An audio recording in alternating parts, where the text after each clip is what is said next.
They said, "Howdy, y'all." I've always wanted to say that.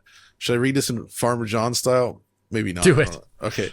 I hope things are okay. I just heard that Night Dive Studios is going to remaster The Thing. That movie is awesome. So is Big Trouble in Little China, by the way.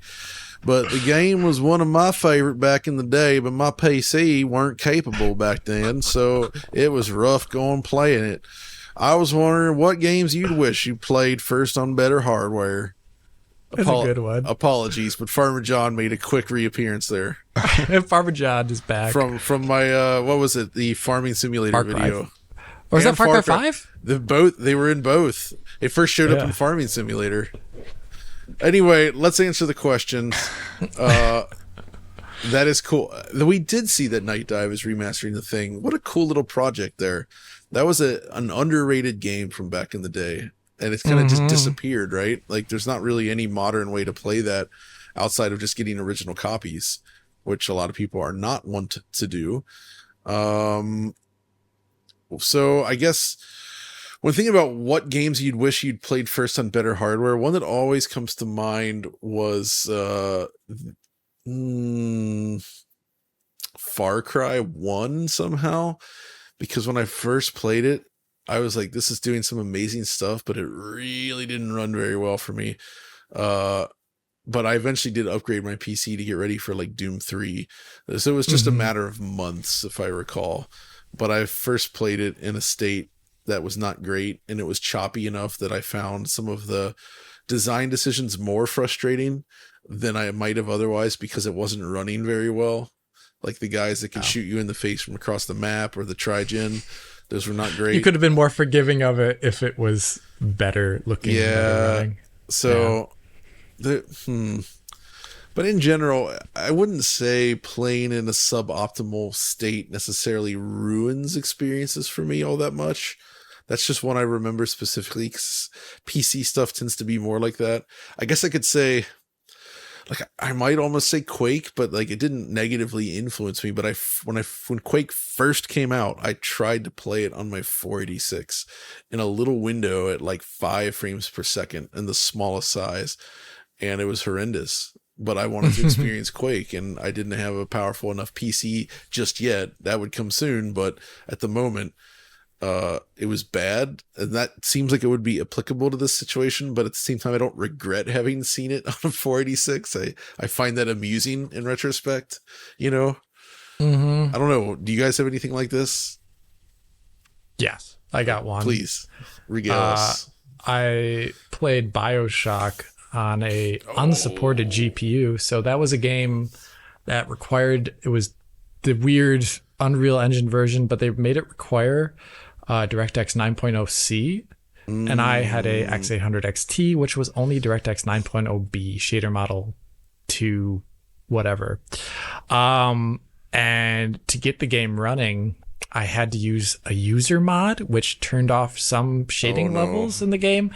So things like water, like everything looked awful. Things like water was like black, I'm pretty sure. Most things had like the wrong color. And that's the way I played it the first time. And I definitely probably missed out on some of the larger experiences in the game. Like, you know, like when you walk forward the first time you get like the pistol, and it's like the woman where you can see the shadow map against the wall and like see like her like cradling the pistol in like the baby carriage.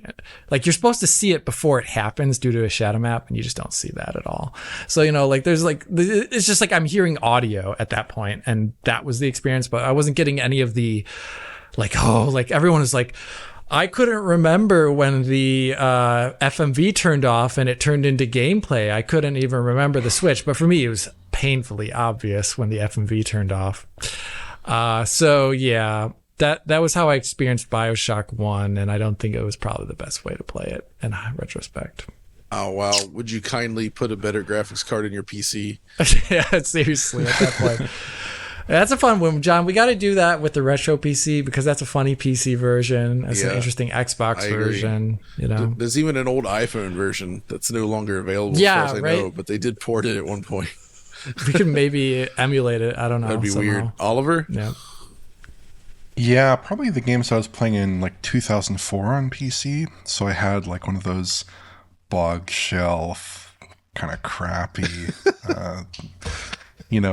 Junk. laptops with like chipset graphics. Oh, or whatever. Intel Like the chipset super- graphics the at that point. super low end chipset Integrated graphics. graphics, baby.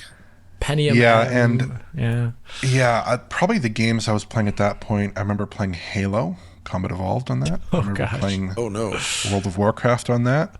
And, World of Warcraft was like a huge game for me. It really did shape quite a few years of my life, maybe too many years of my life. That was, it was just it was a gigantic difference, even in a game like that, which is built for low power systems, to play that on my 6800 GT system.